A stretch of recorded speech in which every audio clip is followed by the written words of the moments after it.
I told you that we would be saying Merry Christmas again, right? And it's great to be back in Missouri, a sign of a lot of good things because you're doing really well. And I want to thank Governor Greitens and Attorney General Hawley, who, by the way, Josh, where's Josh? Josh, our next senator, where is he? He's going to be a great senator. And he wants to see a major tax cut. I think I can speak for him, right? And your current senator does not want to see a tax cut. That's not good. That's not good. He wants your taxes to go up. Secretary Mnuchin, who's doing such a fantastic job. Thank you. And Linda McMahon, everybody knows, administrator, small business, became a big business under Linda. She's helping a lot of people. Thank you very much, Linda. I especially want to thank Missouri's incredible congressional delegation, Sam Graves. Where's Sam? You all here? Yeah. They all flew in with me. They wouldn't miss that flight. Vicki Hartzler. Vicki, thank you. Thank you, Vicki. Billy Long, who I think was my first endorser in the entire country, practically, Billy, right? Thank you, Billy. Blaine Lukemeyer. Blaine.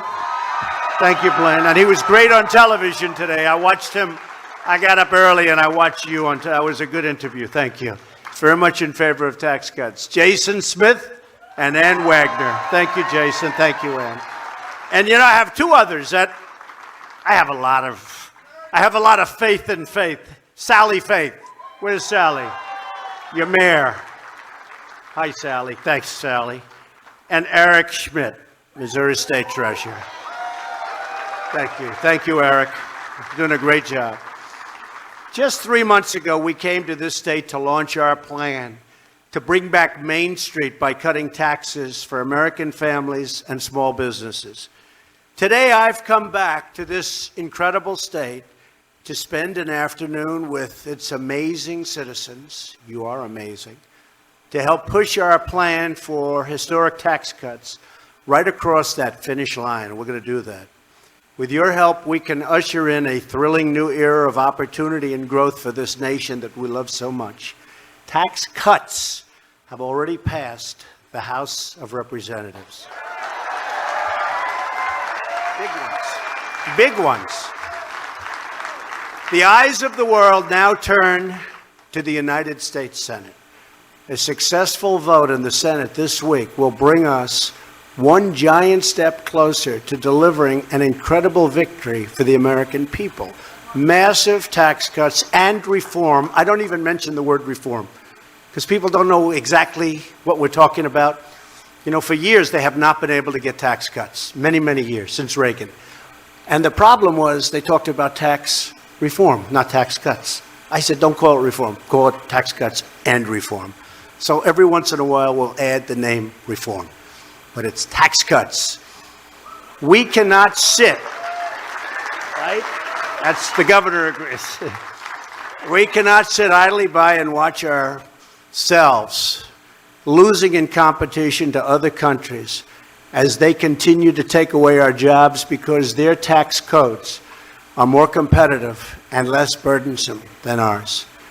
That's why we must cut our taxes, reduce economic burdens, and restore America's competitive edge. We're going to do that, too, and it's already happening. Look what's happening with our markets. People get it.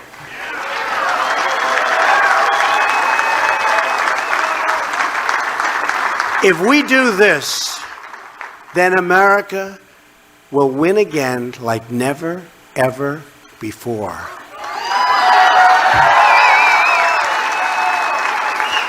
A vote to cut taxes is a vote to put America first again.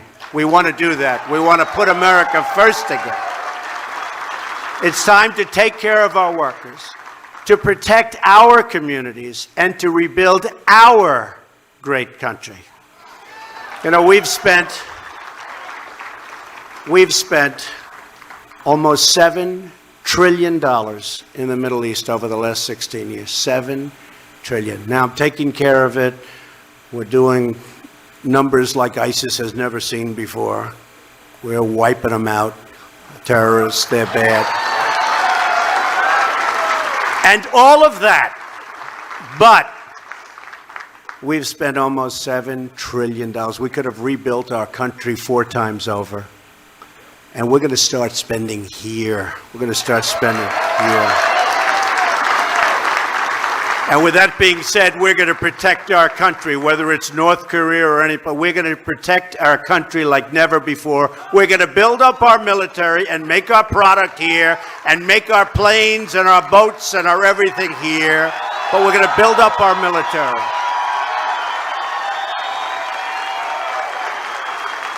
But we've got to start focusing on our country. That's why I'm saying America first. Make America great again. You've never heard that expression. All those hats, all those beards, they've never heard that expression before. Ah, that was a good expression, and it's a true expression. It's already happening and long ahead of schedule. In fact, today, some numbers came out that people haven't seen in many, many years. This beautiful city of St. Charles is the perfect place to deliver the message that I want to deliver. It's the place where America's past and future come to life on its historic brick-lined Main Street. Nice street. Do you agree? It was along these very streets that in 1804, the great American explorers Lewis and Clark gathered their final supplies before setting out on their very historic expedition of discovery. I have to say, I didn't really know that until 2 days ago. See, now the world is watching. Look at all the fake news back there.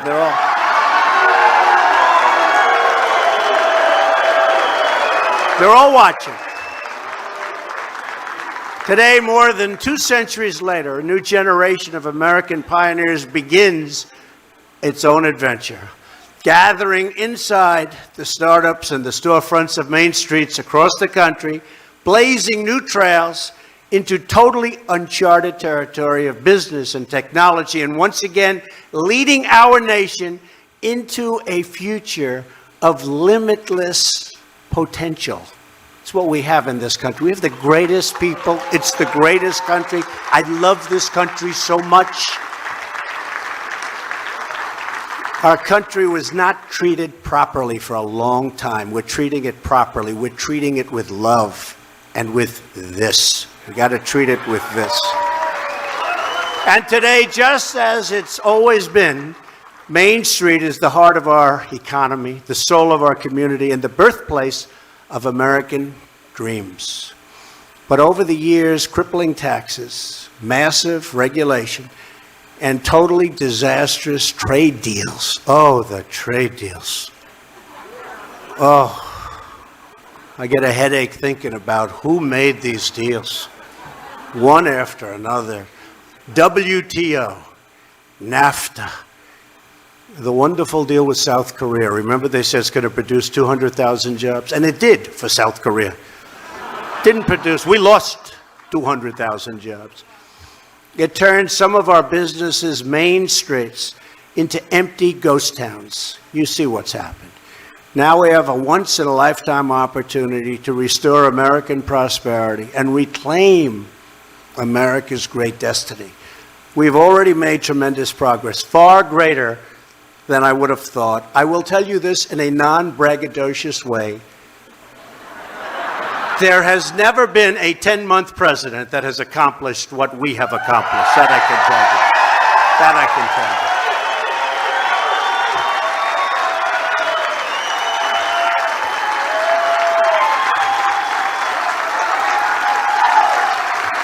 Today, again, the stock market has reached another record all-time high.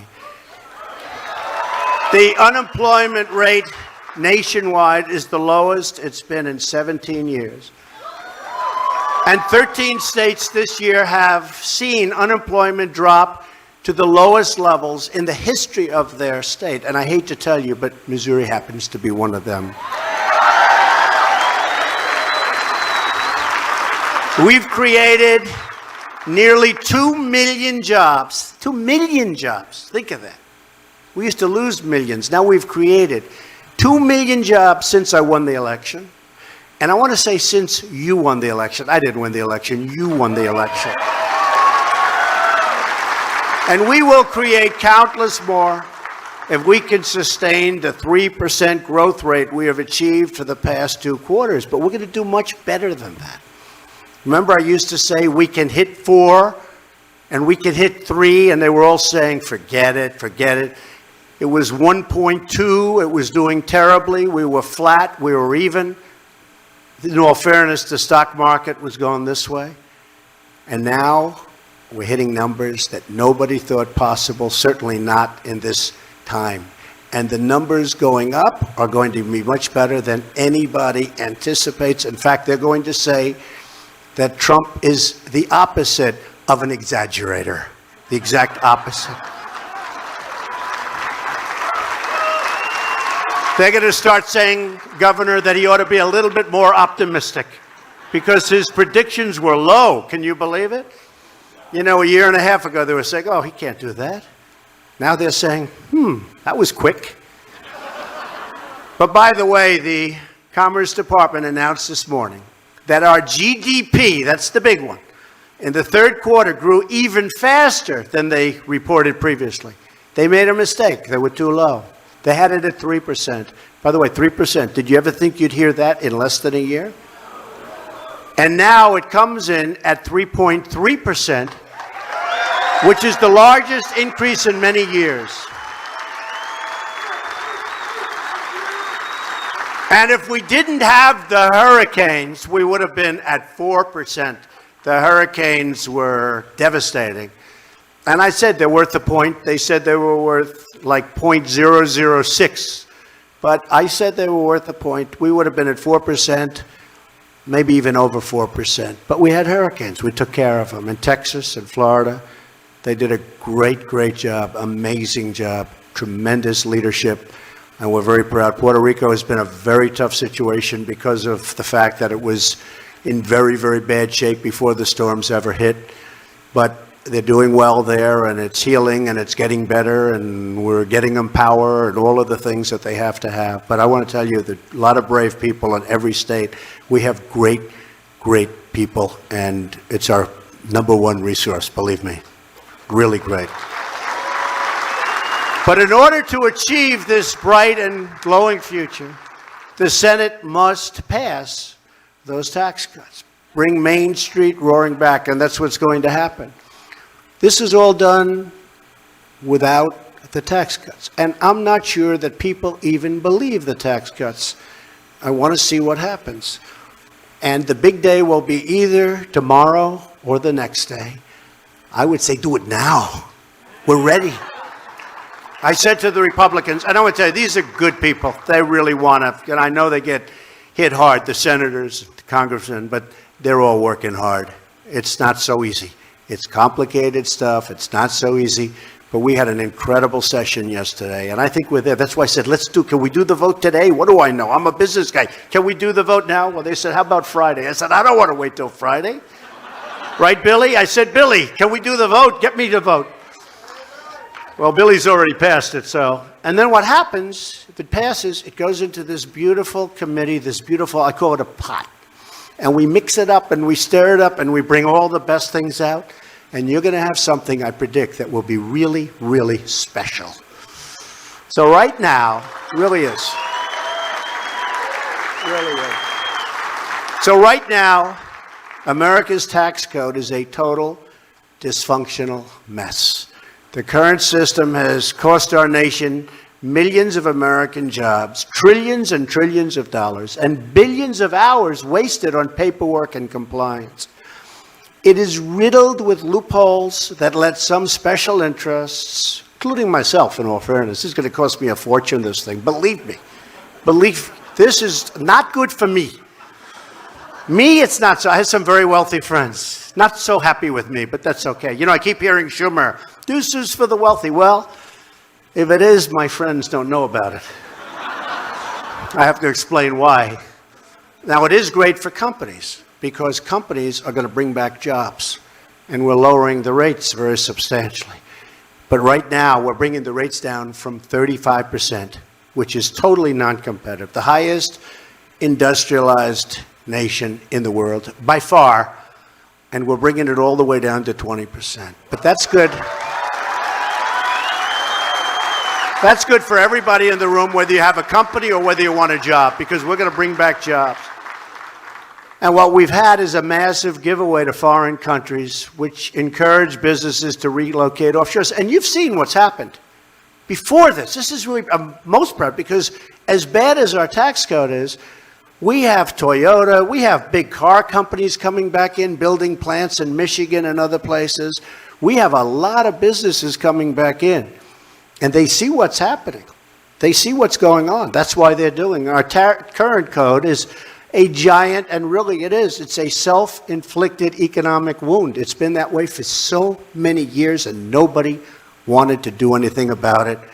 But all that will change, and it will change immediately if Congress sends a tax cut and reform bill, the biggest tax cut in the history of our country, bigger than Reagan. If they send it to my desk, I promise all of the people in this room, my friends, so many friends in this room, it's a great state, I promise you I will sign it. I promise. I will not veto that bill. There will be no veto. Under the plan moving forward in the Senate, a typical family of four earning $75,000 as an example will see their taxes go down by as much as $2,000. That's a lot.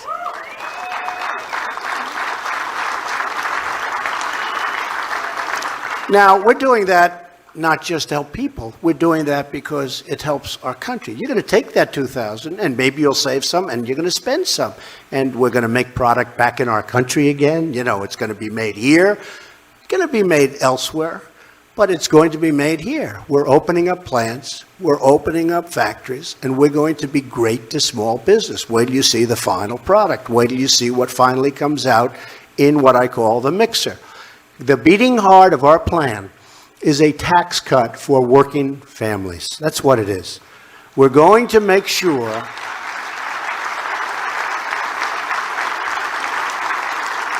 that you keep more of your hard-earned money.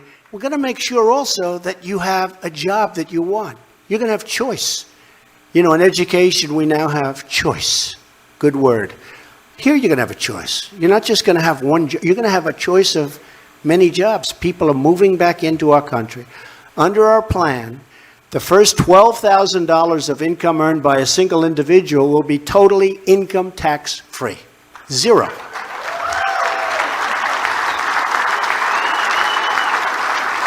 And a married couple won't pay one dime of income tax on their first $24,000 of income.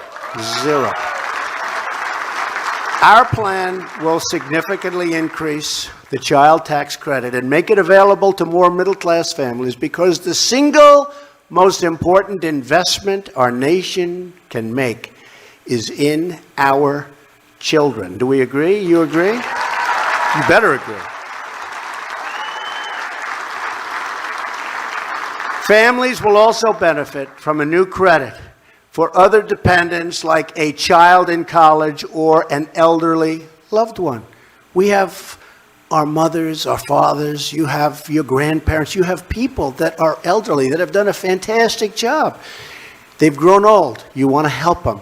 Now we are going to help you help them.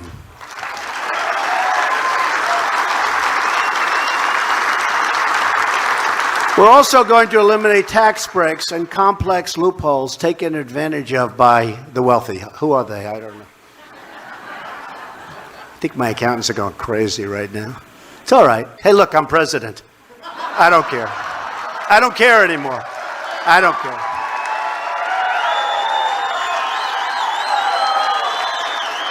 Some of my wealthy friends care. Me, I don't care. This is a higher calling. Do we agree? As Hillary said, what difference does it make? It made a difference. It made a big difference. Made a big, big difference. We want a tax code that is simple and fair, and that's for all Americans. The plan that senators will be voting on this week, hopefully as soon as possible, closes the loopholes that corporations use to shift their profits to tax havens, and it eliminates deductions for CEO salaries over $1 million. You see what some of these people are making. A little ridiculous. I'm driving up their stock. They're making a fortune. Then they go to their board and they tell everybody what a great job they're doing. But what am I going to do? And many of them, honestly, I don't like. Some of these bankers, I don't like them, and they're making a fortune. And it's one of those things. Steve knows a couple of them that I'm talking about, doesn't he? They're saying what a great job they do. Right now, anybody could do their job because we're making it easy for them. Because we're giving them a great and strong economy. And because we've cut regulations more than any president in the history of this country by far, and that's for full terms, that's not for 10 months. And it allows builders to build, and it allows farmers to farm. You know what I've done for farmers? If you had a little puddle in the middle of your field, you go to jail if you touch it, right? You know what I'm talking about. Not anymore. Not anymore. Not anymore. And it allows bankers to lend. It allows bankers to lend again. So many people came up to me and they said, we had a 20-year relationship with a bank. We never had a default. We never had a bad loan. Now we go back to the bank and they say, we can't do business with you anymore because they don't qualify, even though they're better than the people that do qualify. It's incredible, but we're back to the strong days of our banks. And not the days of trouble. Pre that, we're back to the strong, where bankers can make loans and community bankers can make great loans to good people. You saw what happened recently where the certain agency or bureau that was causing so much trouble to lenders where they could not lend. They just couldn't lend. It was devastating. They were going out of business. Well, we're taking care of that. We've already taken care of a big part of it. And yesterday you saw we won the lawsuit. So that's going to be taken care of automatically. Got to get back to business. Our focus is on helping the folks who work in the mailrooms and the machine shops of America, the plumbers, the carpenters, the cops, the teachers, the truck drivers, the pipe fitters, the people that like me best. Actually, the rich people actually don't like me, which is sort of interesting, and that's fine. You know what? I like that trade. But really, the people that like me best are those people, the workers. They're the people I understand the best. Those are the people I grew up with. Those are the people I worked on construction sites with. All of the people who give their best each and every day to take care of their family and the country that they love. These are incredible people. They came out to vote for me. They came out to vote for us. People that worked hard, 2 jobs, 3 jobs, that hadn't voted in many years because they never had anybody they wanted to vote for. And they came out, I'll never forget, in Tennessee, a great congressman told me that early voting, said, I'll tell you what, we just went through 4 days of early voting. At that time, it was Mr. Trump. Now they say Mr. President. But it was Mr. Trump. He said, and if the other parts of the country are like what's happening in Tennessee, people are coming from all over Tennessee. They haven't voted in years, and now they've got Trump shirts, and they've got Trump hats, and they've got Trump pence, and they've got everything Trump and Trump pence. And he said, I've never seen anything like it, and I've been a politician for a lot of years. And if it's anything like Tennessee, you're going to have one hell of a victory. It turned out to be a lot like Tennessee. So, and it turned out to be a lot like Missouri. That I can tell you. Because we had a big one here. And I promised Josh that when he gets it going, and he's got it in very good shape from what I hear, he's a pop. Everybody said, Josh, it's got to be Josh. Everyone's telling me. I said, who's going to run against her? Josh, Josh. And I said, Josh, when you're ready, you have my word. I'm going to come here and campaign with you. We got to get you in, okay? Got to get you in. It's not enough for the middle class to keep getting by. We want them to start getting way ahead. We're going to have them start getting way ahead. Under our plan, middle-class families will not only see their tax bill go down, they will see their incomes go up by an average of around $4,000. And that's because we're going to cut taxes on American businesses so they will compete for workers. They'll raise salaries. The business is going to be happy, and the workers are going to be happy, and the country is going to be a happy place. Although we're going to have very strong borders. Please remember that, okay? Please remember. We're going to have the wall. Don't worry about it. We're going to have the wall. We don't forget that wall. A lot of people say, now that he got elected, is he going to build the wall? The answer is absolutely. More so. I think more so. It's not easy dealing with the Democrats. They want to have people pour into our country, illegals. They don't care where the hell they come from. They want to have them pour into our country. They want to raise your taxes. They don't want to take care of your military. And all they're good at, frankly, is obstructing. They want to obstruct. But you know what? They may obstruct, but we have gotten through all of the obstruction so far. We'll keep it going, believe me. Today, America has one of the least competitive tax rates on planet Earth. 60%, think of that.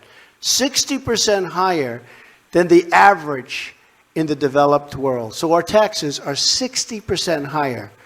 On my recent trip to Asia, every single one of the countries I visited, even those with communist governments, have slashed its corporate tax rates and slashed them dramatically. And it's very tough competition anyway. But when their taxes are a lot lower, it really makes it very tough. And that trip was a tremendous success. You know, we bought back $250 billion in contracts, and that's going to be over $1 trillion very soon. That's a good week and a half's work. Boeing came back with contracts. So many of our companies came back, and I'm very proud of them, and we're doing great. But at the same time, we're going to fix trade, because trade's unfair. We're getting killed on trade, so we're going to fix our trade, unless anybody would like to continue with this horrible situation that we have. Our plan gets America from the back of the pack, and it'll bring us right to number one, where we were for years, but where we haven't been for decades. We're going to be right back at number one.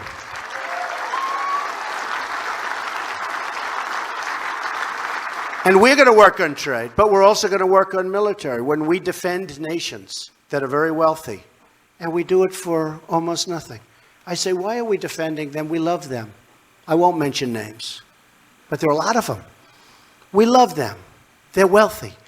One of them has a cash flow that they say is unsustainable. It's so large. Think of that. How would you like to have an unsustainable cash flow? They don't know what to do with their money. And we defend them. It's going to change, folks. We're going to defend them. But they're going to treat us fairly. And they're going to pay for their defense. Does that make sense?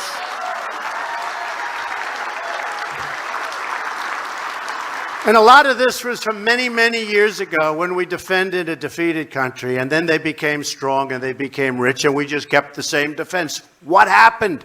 Why didn't anybody go in and negotiate? And when I was in Asia, I spoke to a couple of the countries about it, and they looked like this. You know what this is? Mm-hmm. That means they know they're getting away with murder, and they got to start helping us out, okay? So if you don't mind, I'll start bringing that up with some of our good friends. We're going to cut our tax rate to the very competitive number of 20%, as I said, and we're going to create jobs, and factories will be pouring into this country, and they already are starting. A lot of people think it's going to happen. I don't want to say anything. I'm not going to talk about it. I thought we had health care, and we will have health care. It's going to happen. As soon as we get the taxes, we work on the health care, we're going to happen. Because we thought we had the votes, and then something happened a little strange. That's okay. When you lose by one vote, then it's called you go back. You know, some people said, oh, you failed with health care. What do you mean we failed? We didn't fail. And by the way, what happened is Obama took a long time, years, to get Obamacare, right? Again, 10 months. We've had 2 runs at it. We're coming closer, closer. I think now we have a plan that's going to be great, but we're not talking about it until after taxes. And then we take care of health care. Then we will have done tax cuts, the biggest in history, health care, phenomenal health care. I know you don't want this. Welfare reform. Does anybody want welfare reform? And infrastructure. But welfare reform, I see it, and I've talked to people. I know people, they work 3 jobs, and they live next to somebody who doesn't work at all. And the person who's not working at all and has no intention of working at all is making more money and doing better than the person that's working his and her ass off. And it's not going to happen. Not going to happen. So we're going to go into welfare reform unless Billy doesn't want it. Billy, am I okay in saying that I speak for you? He said yes. You got a lot of friends out there, Billy. Well, we'll also cut taxes for the millions of small businesses that file as individuals, and that's going to come out of the hopper. It's getting there, and it's going to be better and better. We're reducing the tax burden on businesses of all sizes and of every single kind. As a candidate, I pledge to fight for American jobs. I think it's possibly the #1 reason I got elected. And I think we've done a lot better at this point than anybody ever even thought possible. Think of that, 2 million jobs since the election. 2 million more jobs in this country since the election. Nobody expected that. Excuse me, I didn't even expect that. But, you know, you cut those regulations and you give people spirit and incentive. And when you have the highest ratings in terms of confidence that the country's had in many, many years, maybe ever, things happen. The tax cut will mean more companies moving to America, staying in America, and hiring American workers right here. So that's so important, right? Small business groups across our nation, retailers, restaurants, manufacturers, grocers, contractors, support this plan. We have tremendous support for this plan. Tremendous, because these massive tax cuts will be rocket fuel. Little rocket man, rocket fuel for the American economy. He is a sick puppy.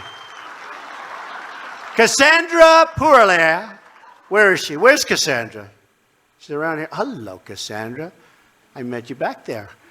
She and her mother, Terry, hi, Terry, they own a jewelry store on Main Street right here in St. Charles. They make really beautiful handmade jewelry. I got to see some of it. I would have taken it in my previous life, but now if I do, they don't like that. You know? We're not allowed to take jewelry, right? But they make it right here in the heartland. It's beautiful. Our tax plan will ensure that Cassandra can keep growing her business, keep creating jobs, keep giving back to the community that she loves, and just make her more and more successful. I assume you like that, right? Good. Randy Schilling is also here. Where's Randy? Randy. Hello, Randy. He's the founder of OPO. That's an interesting name. It's called OPO Startups, and a member to dozens of small businesses in the St. Charles area. He's a mentor. He really mentors a lot of the businesses, and he's respected. He also did a terrific job renovating the old post office on Main Street, something I know something about, old post offices. Did he do a good job, by the way? I hear. They said yes, Randy. If he did a bad job, I'm going to stop right now. I'll just say, good luck, Randy. They said you did a good job. I know you did. Randy knows firsthand how the high tax burden is holding America's small businesses back. And our tax cut plan will unleash them to thrive like never before. He understands our plan, which will provide relief from the horrible, crushing, unfair estate tax, also known to many as the death tax.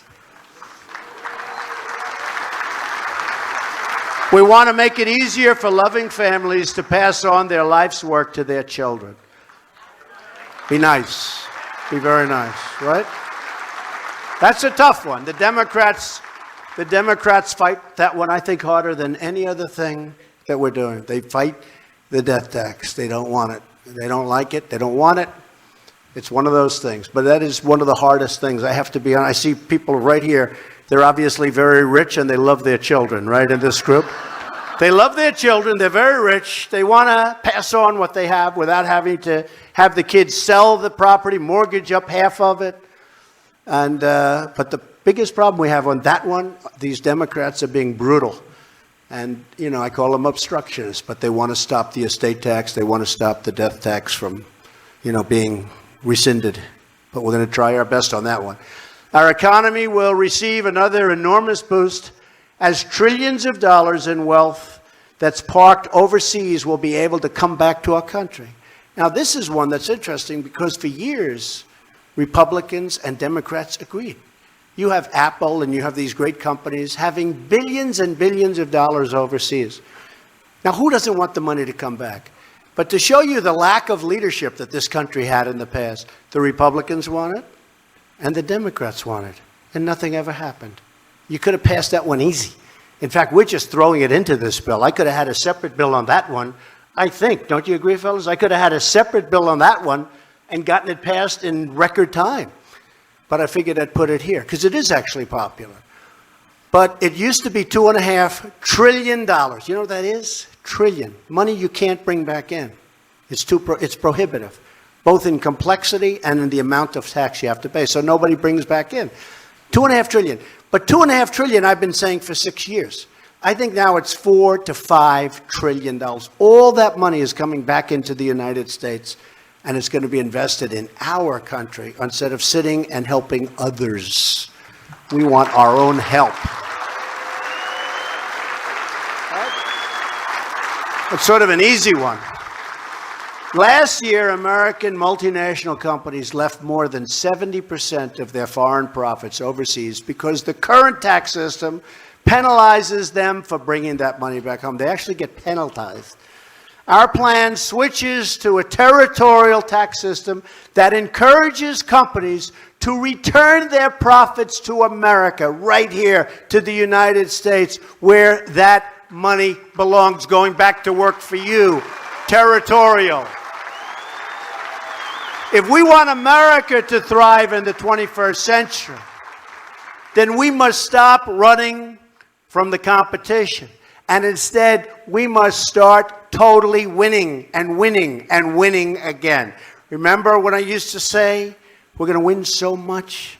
We're going to win that the people of Missouri are going to go to your governor and they're going to say, Governor, please go see the president.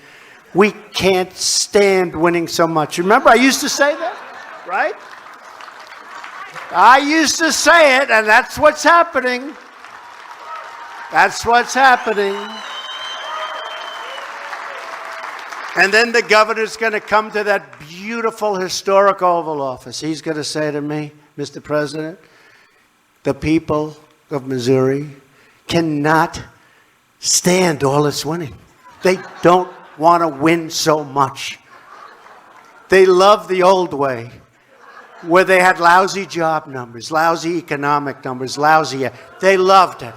Please, Mr. President, please not. And I'll say, Governor, I don't care what they say in Missouri. We're going to keep winning and winning and winning and winning. Remember?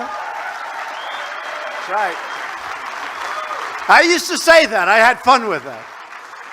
But we are winning. We're winning again. We're winning a lot bigger than anyone ever thought possible for such a short period of time. For too long, our tax code has incentivized companies to leave our country in search of lower tax rates. That happens. Many, many companies, they're going to Ireland. They're going all over. They're going all over Asia. But they're stopping because they now want to take advantage of what's happening and what we're about to pass, hopefully. My administration rejects the offshoring model. In other words, let's build a factory in another country. Isn't that wonderful? That really helps us a lot. Fire everybody, and let's build the product, and let's send it in without tax back into the United States. That model doesn't work for me. It never worked, and it shouldn't have worked for any of our other past presidents, believe me. Our new model is the American model. Call it the Trump model, where we build it here. As much as possible, we build it here. Simply put, our tax plan is anti-offshoring and 100% worker, 100% pro-America. Under the American model, we're reducing burdens on our businesses as long as they do business in our country. Okay? They do business here. Now, we love Mexico. It's a wonderful place. But I don't like when our car companies move to Mexico, fire everybody, build the same car in Mexico, send it through our borders with no taxes, no nothing, and we buy the car. Same price. We buy the car. In the meantime, what do we get out of it? We get no tax, and we get unemployment all over. That's stopping. So now the plants are starting to move back. And now there's a price to pay when they do that little number on us. That's how we all succeed and we grow together as one team, one people, as one American family.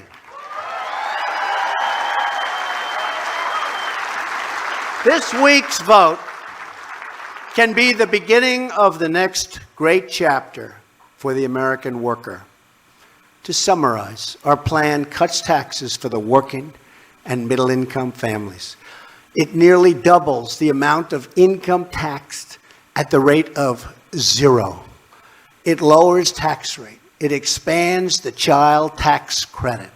It provides relief from the estate tax, also known as the death tax.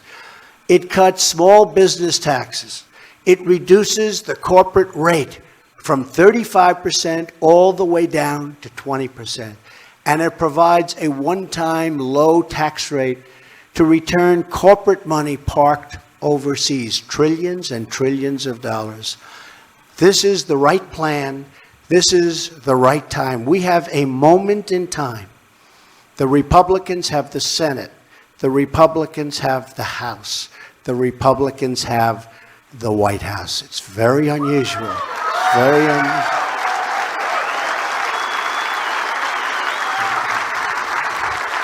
This is our chance to free our economy from our workers, from the terrible tax burdens. We have workers that are so burdened with taxes.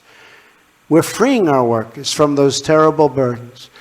Republicans in Congress campaigned on cutting taxes. We also campaigned on repeal and replace. It's going to happen. It's going to happen. Take your time. It's going to happen. It's going to happen. Many Democrats have promised tax cuts that don't mean anything because they really want major tax increases. Senator Claire McCaskill, have you ever heard of her? Is doing you a tremendous disservice.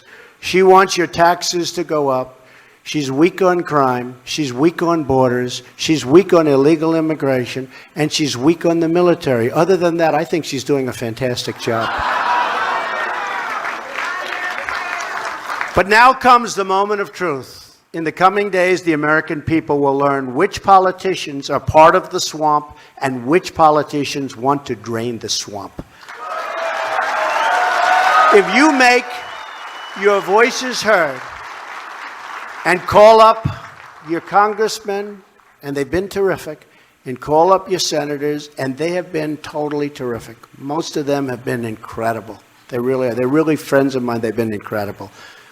But it doesn't take much. That's why we need more. We need to have a larger number. But most of them have been incredible. But call your senators, call your congressmen, because we have no choice. We have to act. We have to act as a country. This isn't good for the Republican Party. This is good for the country. And that's ultimately what it's all about. So this week, hopefully, the Senate can join the House and take that strong stand for middle-class families and for business and for jobs and for competition and for bringing money back. Together, we will give the American people a big, beautiful Christmas present.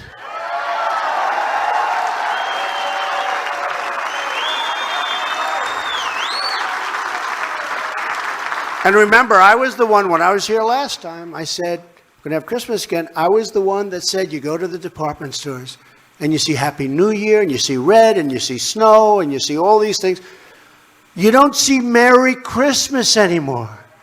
With Trump as your president, we are going to be celebrating Merry Christmas again. And it's going to be done with a big, beautiful tax cut. Thank you, everybody. God bless you. Thank you. Thank you, everybody.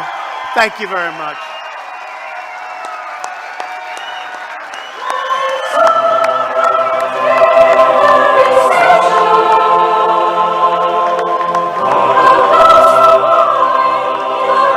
President Trump's tax speech from St. Charles, Missouri. President Trump was saying he wants the Senate to pass his tax proposal and pass their tax bill that they're considering right now and give the American people a Christmas present, a giant Christmas present, he says.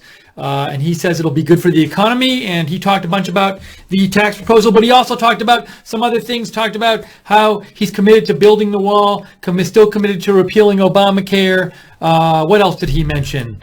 Various things. He said, I talked about North Korea a little bit. He said, he talked about that. He said the tax cuts would be rocket fuel for the economy, and then he said, as an aside, "Little rocket man, he's a sick puppy," talking about Kim Jong-un. So a lot of different things came up in this. He talked about welfare reform. President Trump, he said that he knows people who were working 3 jobs who weren't getting as much help as people who weren't working. So that's what he said. We want to get your reaction to the President Trump speech. This is the post show here at Right Side Broadcasting. What did you think about President Trump's speech? Is there stuff especially you liked? Is there stuff that you wish you would have talked about more? Give me a shout at Lookner on Twitter, at Lookner on Twitter. Let me know what you thought. We'll read your comment on the air. Also, thank you to the moderators for being with us today and moderating the chat room. And we got, in YouTube, we got Roger Vega, Guinevere, Jan, JC, and who else is there right now? JC is there. Maybe I missed some people. And Common Sense and Glen O on the website. Barbara Braley's in the YouTube chat room. Thank you, moderators, for being with us. Also, if you'd like to support Right Side Broadcasting, we bring you all of President Trump's speeches. We don't edit them out. We don't talk them over them. We just let you hear them completely. If you like our coverage, you can help us out because we are viewer supported. We rely on you to stay on the air. So if you want to donate to Right Side Broadcasting and help keep us on the air as an alternative to the mainstream media, you can go to the bottom of the YouTube chat. There's a little $ at the bottom of the YouTube chat. Just click on the little $. Or go to rsbn.tv/donate, rsbn.tv/donate. So what do you think of the speech? Let me know. Give me a shout on Twitter, at Lookner, at Lookner. I want to hear from you and hear what you thought about the speech. I had some other notes here I wanted to mention about the speech. He talked about the estate tax, said he wants to get rid of that, and he said, so he definitely wants to get rid of the estate tax. He talked about that a little bit. Let's see, what else did he talk about? He said, this is a chance to free our economy from the workers, from the terrible tax burdens. He said he was there today to push the tax cut bill across the finish line. And he said the eyes of the world are on the Senate where the tax cut bill is now being debated. Oh, he also said growth would have been at 4% without the hurricanes. He said that. He talked about wanting to reduce regulations, and to one specific thing he said is we're back to the strong days of our banks where bankers can make loans to good people. So the president wants less financial regulation. He thinks that'll help allow banks to make more loans to people rather than having to say, there are some regulations from the last few years that involve banks having to do more paperwork or go through more hoops to give loans to people or meet certain criteria, and President Trump feels like those are excessive and wants to loosen those up. Let's see here. So anyways, we want to hear from you, hear what you thought about President Trump's speech. Jeffrey Williams just wrote in, and Jeffrey Williams says, "Hi, Steve. If President Trump thinks that there is resistance from the Democrats concerning the death tax, wait until he begins to tackle welfare reform." So we haven't really heard much from President Trump about welfare reform. He spoke about it today, but I don't recall him making any detailed push about it in the last few months.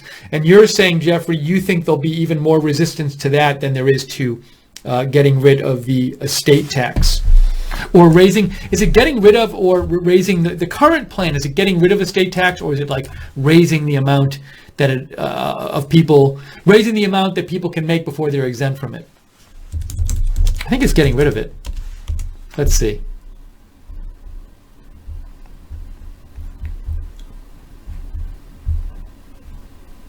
I'm trying to find confirmation of this. These little details I forget.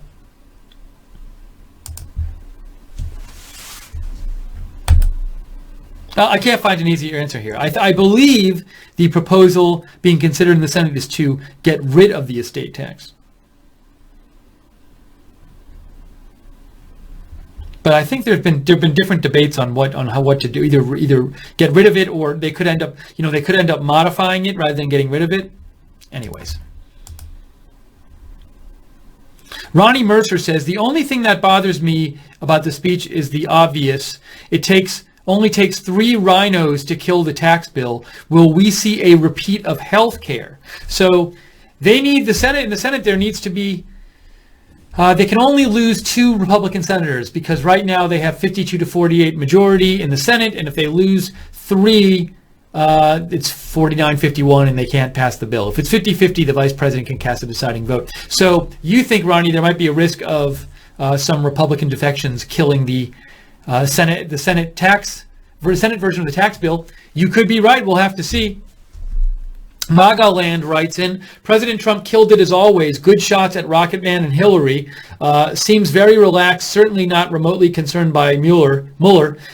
Generally an overall positive message to all Americans. Reinforced Trump, normal Americans, blue collar versus media elites mindset that resonates with most." Thank you, MAGA Land, for writing in. We are taking your comments here about President Trump's tax reform speech in Missouri that he just made. By the way, Frank Gardner just made a donation. Thank you, Frank, so much. Frank donated $20 and said, "Do you think if the Senate fails to pass tax reform, that this will significantly hurt the GOP in the midterm elections?" First of all, thanks for your donation, Frank. We really appreciate it. Your donations keep us on the air. As to whether it will hurt the GOP in the midterm elections, it's so hard to say, because maybe if they don't pass tax reform, it hurts them with their base. But then if they do pass tax reform, does that motivate some people on the left to come out? So there's all these things with how things affect turnout on both sides, which is pretty kind of uncertain, you know? And if they do pass a bill, how does the country react? How does the media react a year from now? How is the economy doing? So it's a good question what effect any of this stuff will have on the 2018 election. I can't say I have a great grasp on that, but a good question. And again, thanks for the donation. We are viewer supported. If you want to donate, support Right Side and help us bring you more news, bottom of the YouTube chat, click on the $sign or go to rsbn.tv/donate, rsbn.tv/donate. And to know when we're coming on the air with news videos, we come on the air with breaking news all the time. Subscribe to us on YouTube and click the notifications bell so you get notified when we're coming on the air.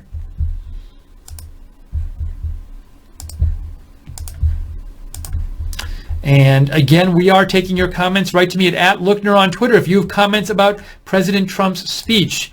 I'm going to see, I have some more notes written down here. President Trump said something interesting. He said he was talking about taxing the wealthy, and he said, he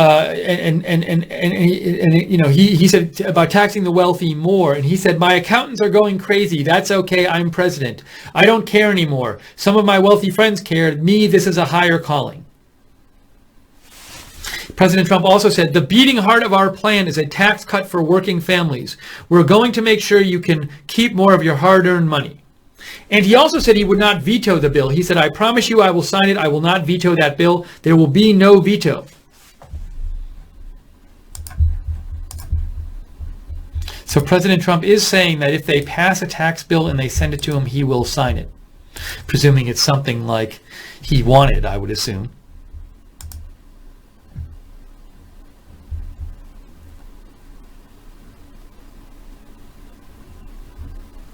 I want to see if I can find if there's any kind of recent, just anybody's posting about this speech here.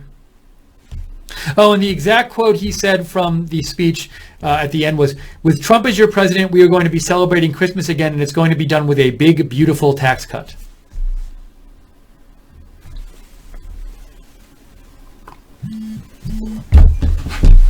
Oh, and one more thing he said. He talked about Claire McCaskill. He said, Senator Claire McCaskill, who is from Missouri, I believe. Yeah, let's see. Let me make sure here, but I'm pretty darn sure. Because he was speaking in Missouri. Yes. He said, Senator Claire McCaskill, have you ever heard of her? And the crowd booed. He said, she's doing you a tremendous disservice. She wants your taxes to go up. She's weak on crime. She's weak on borders. She's weak on illegal immigration. She's weak on the military.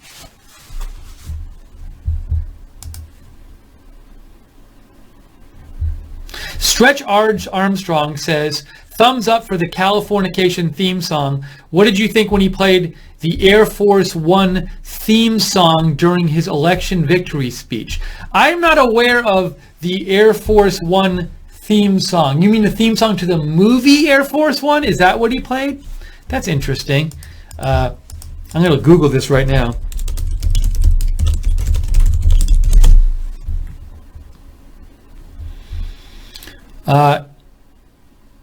Yes, he was using the action movie theme song during the campaign.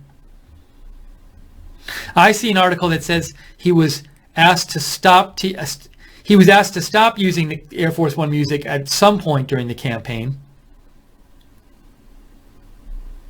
I guess a producer of the movie asked him to stop. I don't know if he ever actually stopped. Anyways, interesting. We're going to stay on the air a couple more minutes here, so if you want to get comments in about President Trump's speech, get them in now. Write to me on Twitter at Lookner.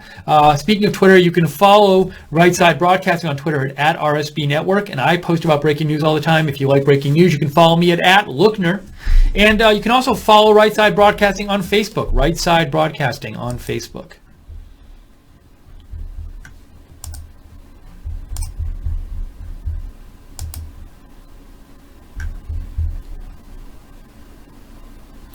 This just in real quick. It's not President Trump, but I wanted to give you this update that I just spotted here. An attorney for John Conyers says the lawmaker has no plans to resign amid sexual harassment allegations. I'd heard a report yesterday that said the Congressional Black Caucus was encouraging, they at least were meeting with John Conyers discussing resignation. I thought I remember seeing a report that said they were encouraging him to resign. Let's see if I can find that somewhere.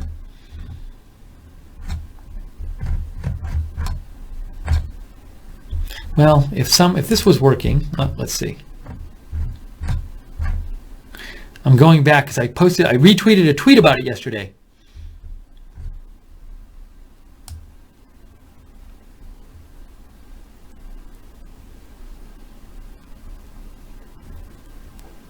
Can't find it. Anyways.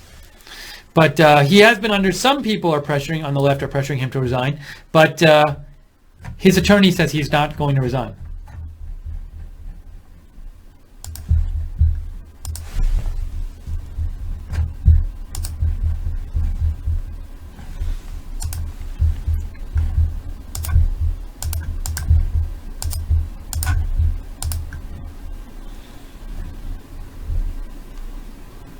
And another little story here I want to show you that I just spotted.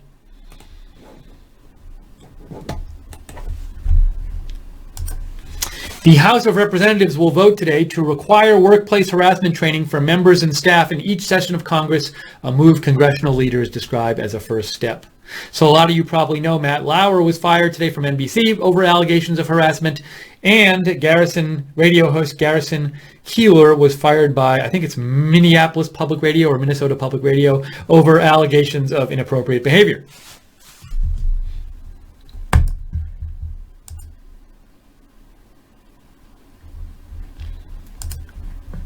Okay, I think at this point we've gotten to all your messages. I think we're going to wrap up the stream. If there's breaking news later today, we will definitely come back on the air. So subscribe to us on YouTube. Click the notifications bell when you subscribe so you get notified when we're coming on the air. Also, thanks very much for the donations to the donors. We always appreciate that because that's what keeps us on the air. You can always support us by going to rsbn.tv/donate, rsbn.tv/donate. You can even get free right side gear like this right side mug by setting up a monthly donation at rsbn.tv/donate. And follow us on Twitter at RSB Network. I am on Twitter at Lookner. Thanks so much to Margaret Howell for doing the pre-show. Great job, Margaret. We really appreciate that. Thanks to Joe Seals for producing, even though he's still a little under the weather, but good job, very nice job by Joe producing. And thanks to our moderators in the chat room, both on YouTube and on the website. Thanks for all your hard work. And thanks to all of you for sending in your comments and for watching the broadcast. We really appreciate it. Okay, I think we're going to wrap it up right now. So keep an eye out for Right Side Broadcasting. If there's breaking news later tonight, we'll definitely come back on the air. But for now, I am Steve Lookner. For Joe and for Margaret and for all of us here at Right Side, have a great day, and we'll see you soon.